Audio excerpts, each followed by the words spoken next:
নমস্কার বন্ধুরা, রিঙ্কুর চ্যানেলে আমার সকল প্রিয় দর্শক বন্ধুদের ওয়েলকাম। আজকে আমি নিয়ে এসেছি একটা নতুন স্বাদের খুব ইজি একটি রেসিপি, বিউলির ডাল। এই বিউলির ডালটা আমি হিং দিয়ে বানাবো, যেটা নিরামিষ দিনে গরম ভাতের সাথে খেতে ভীষণই ভালো লাগবে। এখানে নিয়েছি 100 গ্রাম ডাল। ডালটাকে ভালোভাবে ধুয়ে নিচ্ছি। এবার প্রেসার কুকারে দিয়ে দেব। আপনারা চাইলে এমনি নর্মাল কড়াতেও সেদ্ধ করতে পারেন, সেক্ষেত্রে অনেকটা দেরি হবে। তাই প্রেসার কুকারে তাড়াতাড়ি হওয়ার জন্য 2টো সিটি দিয়ে নেব। এই সময় দিয়ে দিলাম স্বাদমতো লবণ। এবার 2টো সিটি দিয়ে নেব। আপনি যদি আমার চ্যানেলে নতুন দর্শক বন্ধু হয়ে থাকেন তাহলে প্লিজ আমার চ্যানেলটিকে সাবস্ক্রাইব করে পাশে থাকার অনুরোধ রইল।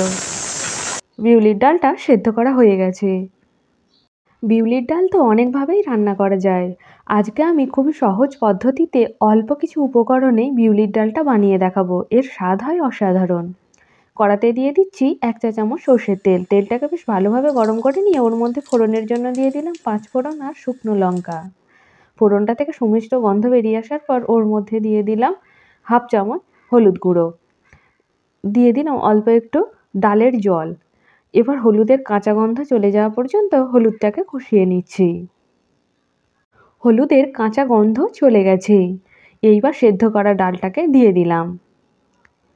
এবার ডালের সাথে মশলাটাও মিনিট 5 সময় ধরে ভালোভাবে কষিয়ে নেব। আমার এই সহজ রেসিপিগুলো আপনাদের কেমন লাগছে অবশ্যই কমেন্টের মাধ্যমে আমাকে জানাবেন। ভালো লাগলে একটা লাইক দেবেন এবং আপনাদের প্রিয় বন্ধুবান্ধবদের সাথে শেয়ার করার অনুরোধ রইল। এই পর্যায়ে এর মধ্যে অ্যাড করব হিং। হিংটা আমি ফুটন্ত ডালের মধ্যে ব্যবহার করছি। ফোড়নের মধ্যে হিংটা ব্যবহার করলে তেতো হয়ে যাওয়ার সম্ভাবনা থাকে এবং হিঙের একটা মিষ্টি গন্ধ নষ্ট হয়ে যায়। সেই কারণে ফুটন্ত ডালের মধ্যেই হিংটা ব্যবহার করলাম, যার ফলে এর টেস্টের কোনো পরিবর্তন হবে না এবং সুন্দর একটা মিষ্টি গন্ধও থাকবে। এর ফলে ডালটা খেতে ভীষণই সুস্বাদু হয়। ডালটাকে ভালোভাবে কষিয়ে নিয়ে ওর মধ্যে দিয়ে দিলাম জল। এবার ডালটাকে ফুটিয়ে নেব। এই পর্যায়ে ডালের মধ্যে কিছুটা লবণের প্রয়োজন ছিল, তাই দিয়ে দিলাম লবণ। ভালো করে মিশিয়ে নিচ্ছি। এই রান্নাটি ভীষণই ইজি।